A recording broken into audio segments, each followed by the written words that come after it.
Good afternoon. My name is Michael Vasquez, and the title of this presentation is Taking Advantage of Their Kindness. I'm mainly. Next slide. All right, some background information. Native Americans were living in what is now known as the United States of America. Europeans started traveling to the Americas and thought they had discovered a new continent. The Native Americans were pushed westward of the United States of America to make more room for the white people to live more comfortably. The white people spread propaganda that the Native Americans were uncivilized because they were not like the white people from Europe. The white people that wanted to expand westward and build more colonies fed the Americans this propaganda to make them feel better about killing and stealing the Native American homes. Andrew Jackson specifically talked down upon the Indians by calling them uncivilized and savage because they did not have the same practice as Western Europeans and they were not Christian. Andrew Jackson was not a good guy. He was pro-slavery and agreed with the Removal Act of the Native Americans. Andrew Jackson justified removing Native Americans from their land by comparing it to white people abandoning their way of life in Europe and leaving behind their loved ones in Europe to live in the United States. My primary sources: Andrew Jackson, the removal speech. It occurred in 1830, right after the memorial of the Cherokee Nation, which was in 1829. This is a speech from Andrew Jackson speaking about the Indian Removal Act. He's the president of the United States of America and a white man. He also happens to be Christian, and he advocated heavily for the Indian Removal Act to steal native land. Now onto the memorial of the Cherokee Nation. It occurred in December of 1829. The Native Americans had an ancestral religion. They were also victims of the Indian Removal Act, which removed the Native Americans from where they called home for hundreds of years and pushed westward by the white Europeans. And they would be executed if they did not move westward. All right, some quotes from the Memorial of the Cherokee. Our neighbor, the state of Georgia, is pressing hard upon us and urging us to relinquish our possessions for her benefit. We are told, if you do not leave the country which we dearly love and betake ourselves to the westward wilds, the laws of the states will be extended over us, and the time, 1st of June, 1830, is appointed for the execution of the edict. When we first heard this, we were grieved and appeared to our father, the president, and begged that protection might be extended over us. But we were doubly grieved. We understood from a letter of the Secretary of War to our delegation dated March of the present year, which was 1829, that our father, the president, had refused us protection, and he had decided in favor of the extension of the laws of the state over us. So a little background to these three quotes. They are from the Memorial of the Cherokee. And they are basically, so the second quote, the Native Americans are reaching out to the president to ask him if they can still stay in their land. The first quote is talking about how Georgia, which is a mainly white state, is pushing hard against the Native Americans to move out of their land so they could expand westward. The last quote,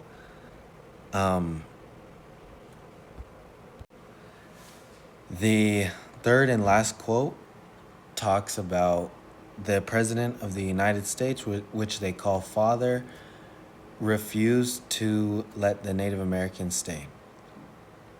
And a little note that I made at the bottom: the Native Americans asked the president of the United States to help them continue to live in their Cherokee Nation, but he refused to let them refused to let them stay in their country that was theirs, and they had to move westward into wildlands that they weren't familiar with. Next slide. All right, this may be a little confusing. I'm sorry for that. The little middle column is two quotes, and the last column is my explanation. Firstly, it gives me pleasure to announce to Congress that the benevolent policy of the government steadily pursued for nearly 30 years in relation to the removal of the Indians beyond the white settlements is approaching to a happy consummation. So a little background on this: Andrew Jackson is actually very happy about the white Europeans consuming most of America. This may seem good for the new Americans, but the more they consume, the less the Native Americans have, which is very selfish, and I don't think it's Christian of them. A second quote reads, and it is supposed that the wandering savage has a stronger attachment to his home than the settled civilized Christians? Question mark. This is a rhetorical question from Andrew Jackson. He is basically downplaying Native Americans and what they deserve as humans, saying, calling them wandering savages, having a stronger connection to his home than the settled civilized Christians. But it's their home. It's their home. It doesn't matter if they're uncivilized or civilized Christians in the eyes of Andrew Jackson. The last quote, the eastern states were annihilated or have melted away to make room for the whites.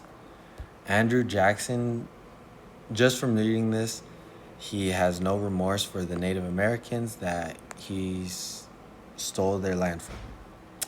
And my last note, Andrew Jackson is having a speech about moving the Native Americans westward.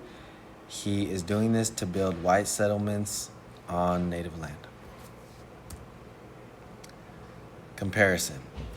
The theme for both of these are one, Andrew Jackson, the President of the United States speech, and the second theme is the Cherokee Memorial.